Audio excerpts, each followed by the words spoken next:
नमस्कार, प्रणाम। मैं शशि शर्मा। इस समय अरवल ज़िला के हम प्रेस क्लब में हैं, जहां पर हमारे सामने अरवल ज़िला का जाने माने पत्रकार अनिरुद्ध जी हैं, जो बहुत दिनों से पत्रकारिता कर रहे हैं। अरवल में सबसे ज़्यादा अगर देखा जाए तो जाम की समस्या है, और जाम से जनता इतना परेशान है कि जिसका कहना बड़ा मुश्किल है। इन दिनों अरवल में सबसे ज़्यादा सड़क दुर्घटना हो रहे हैं। हम इसी विषय बिंदु को लेकर के हमारे सामने अनिरुद्ध सर हैं, उनसे हम बात करेंगे। सबसे पहले सर, हमारे चैनल में आपका स्वागत है। बहुत बहुत धन्यवाद आपको, आपके चैनल को भी धन्यवाद, है ना। और आपने प्रमुख मुद्दा रखा अरवल का जी। ये मुद्दा जो है विगत जो है लगभग 10 सालों से है, मुद्दा लगातार आ रही है जाम से जी। तो जाम सबसे बड़ी समस्या है यहाँ का। अच्छा सर, ये बताइए कि जाम में दोषी के पात्र कौन है? इसमें जनता दोषी है, प्रशासन दोषी है, पदाधिकारी दोषी हैं, सरकार दोषी है, कौन दोषी है? देखिए, चूंकि जाम में सारे लोग दोषी, ऐसा नहीं कि जनता दोषी नहीं है। जनता भी जो है अतिक्रमण किए हुए है, आपका सड़क को अतिक्रमण कर दिया गया है। लेकिन अब सवाल ये उठता है कि वो अतिक्रमण हटाता कौन है? जाम में अतिक्रमण अगर हटाने की प्रयास करती है तो जिला प्रशासन को भी जो है प्रशासन को इस तरह का झेलना पड़ता है, क्योंकि सड़कों पर उसका रोजी रोजगार भी जुड़ा है। तो जिला प्रशासन को चाहिए कि उसके कहीं वैकल्पिक व्यवस्था किया जाए। अच्छा, हाल के दिनों में जो चुनाव हुआ है एक सबसे बड़ी मुद्दा है।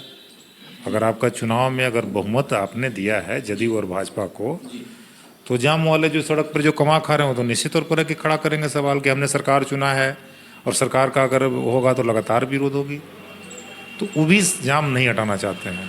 हटाई गई जाम आपका अरवल का कुछ घंटों देर के लिए, है ना, वो भी अरवल का सिर्फ। लेकिन नेताओं ने भी एक अपना वोटिंग जो है रखा है ना, कि कहाँ कहाँ से हमको मत प्राप्त हुए हैं, लोग हमको चाहे हैं, तो उस जगह समस्या थोड़े होता है। आप यहाँ का छोड़ दीजिए, यहाँ के जाम की थोड़ी सी है, आप यहाँ से थोड़ी दूर आप चले जाइए हैदराबाद की जाम की समस्या के लिए।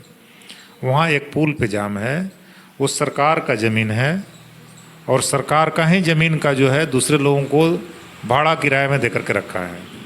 और है कि नहीं कि ताकत के जाम हटा दे, विरोध कर दे।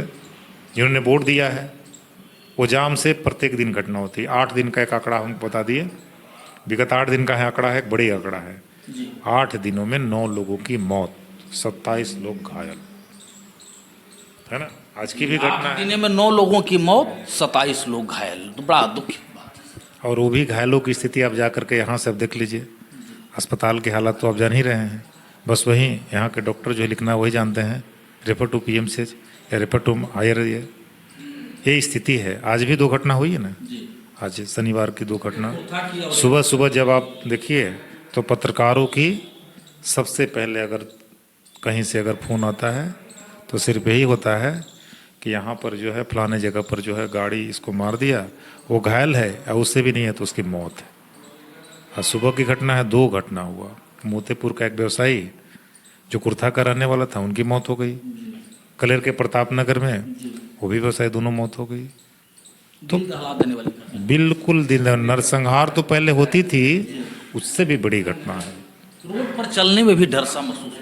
आप ले लीजिए ना, 5 जिला से घिरा है अरवल के, 5 जिला के लोग अगर जा रहे हैं तो भगवान का नाम लेके निकलते हैं। अगर गंतव्य स्थान तक पहुंच गए तो भगवान को चरण छू लिए।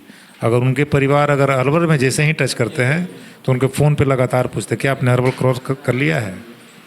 ये स्थिति यहाँ की है, ये समस्या यहाँ निरंतर रही है। हालांकि अभी तक किसी तरह से कोई कार्रवाई नहीं किया है। तो जाम आपके लिए है, हमारे लिए है, बड़े बड़े लोगों के लिए नहीं है। इस रास्ते से मंत्री भी आपके गुजरते हैं, बड़े लोगों के लिए नहीं है। उनके लिए बस हुटर बजी, जाम हट गई, हुटर का फिर वही स्थिति है। दिखावे के लिए आपका जो है खड़े हैं सड़क पर, साहबों की गाड़ियां हुटर बजाते निकल गई, साहब आने जाने का समय लोग चिन्हित करके रखे हैं, उनकी गाड़ियां गुजर गई, जाम से समस्या जो फिर वही स्थिति है। आखिर करे तो क्या हो कि विकल्प व्यवस्था भी नहीं है यहाँ पर। सरकार ने रखा था, मुख्यमंत्री ने घोषणा किया था बाईपास निकालने का, लोग बड़ा खुश हुए कि बाईपास निकल जाएगी तो उससे जाम की समस्या हट जाएगा। बाईपास के लिए नहीं होती है, बाईपास कोई वैकल्पिक व्यवस्था नहीं है। सोननर के बगल से सड़क निकालने की बात हुई थी, बाईपास निकले, भारी वाहनों का होगा, लेकिन अभी तक कहाँ कुछ हुआ। अगर आप उनसे पूछिए तो कभी होता है कि मार्च में काम लगा दिया जाएगा, तो पेड़ गिनती की जा रही है, तो बिजली के खंभे गिनती की जा रही है, ज़मीन एक्वायर किया जा रहा है, ये कागजों पर चलता। अगर उससे भी थक हार गए तो यहाँ के जो छुटभैया नेता हैं, कागज पर लिख के आवेदन कि मैंने फलाने मंत्री से बात कर दिया था। यहाँ की सबसे नेताओं की सबसे बड़ी समस्या है कि मंत्री से बात कर लिए और अरवल की समस्या पर चर्चा की है। कहाँ अरवल की समस्या दूर होती है? वो सिर्फ दिखावे के लिए है। आप अपना जो है पॉलिटिकल आप ये कर रहे हैं कि हमने समस्या, अगर समस्या प्रतिदिन आप उसी का चर्चा कर रहे हैं और वो समस्या दूर ही नहीं हो रहा है तो पब्लिक के हम मुँह बना रहे हैं आप यहाँ से। यही स्थिति है यहाँ की। तो सर का कहना है कि सर जो है नेतागण जो हैं बार बार जो है संतावना देते हैं कि हम इस चीज़ को ठीक कर रहे हैं, बात कर रहे हैं, लेकिन तो भी इस चीज़ ठीक नहीं हो पा रहा है। इसका निदान कैसे होगा सर? सबसे बड़ा जाम की समस्या, और अगर सबसे बड़ा समस्या अरवल की समस्या जो यहाँ के नेताओं बने हुए हैं, नहीं चाहते हैं कि यहाँ की समस्या से लोग निदान हो। अगर उनकी समस्या निदान हो जाएगी तो फिर हमको पूछेंगे कैसे? नहीं चाहते हैं कि अरवल की समस्या जाम हटे, अरवल में रेलवे लाइन बने।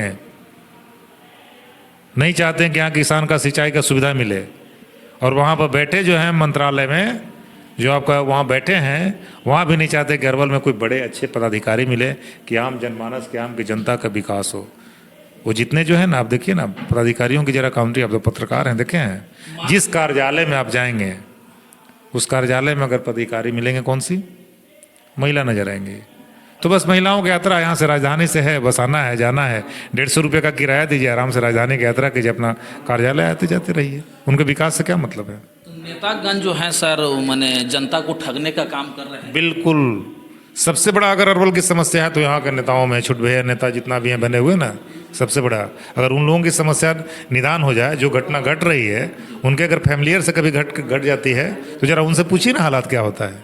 सारा तंत्र घूमने लगता है, सारा तंत्र उनका घूमने लगता है। हाल के दिन में एक है ना, आपको परिवहन विभाग का एक सिपाही 2022 में नौकरी जाम किया, किस हालात में उसकी मौत हुई है, बहुत दुखद। उसकी दर्द को आप देख लीजिए, है ना। बक्सर के रहने वाले थे, क्या स्थिति है जरा सा, उनके घर में क्या गुजर रहा था।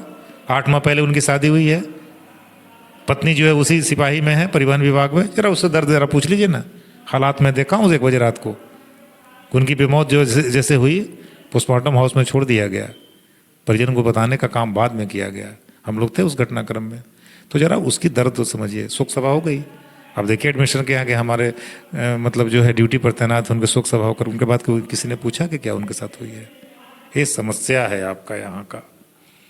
अरवल की जाम की समस्या कैसे दूर होगी, इसका निदान कैसे पाया जाएगा, आप अपना राय जो है कमेंट बॉक्स में जरूर रखें। धन्यवाद।